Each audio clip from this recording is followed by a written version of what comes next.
আমি যখন কলেজে পড়তাম তখন এক জ্যোতিষী আমাকে একবার বলেছিলেন যে ভবিষ্যতে কিন্তু তোমার একই বাড়িতে বা একই জায়গায় থাকা হবে না।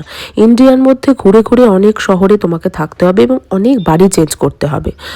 আচ্ছা, আমি কিন্তু অ্যাস্ট্রোলজি বা অ্যাস্ট্রোলজারের কোনো প্রমোশন এখানে করছি না, শুধু উনি আমাকে কি বলেছিলেন সেটুকুই আমি শেয়ার করছি।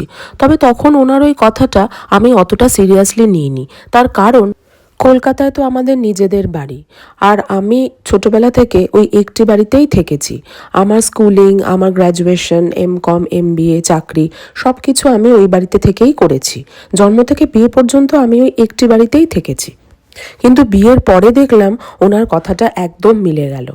12 বছর হলো আমার বিয়ে হয়েছে, আর এই 12 বছরে আমার হাজব্যান্ডের এতবার ট্রান্সফার হয়েছে যে বিভিন্ন স্টেটে ঘুরে ঘুরে এটা আমার 5 নম্বর বাড়িতে থাকা।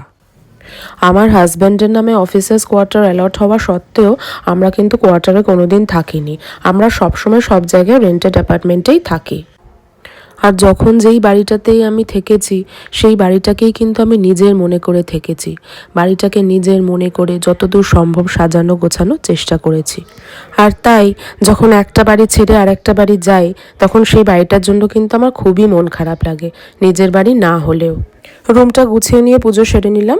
আজকের মতন এ পর্যন্তই। আমার ব্লগ যদি ভালো লেগে থাকে পেজটা প্লিজ লাইক অ্যান্ড ফলো করে দিও। Bye bye, take care.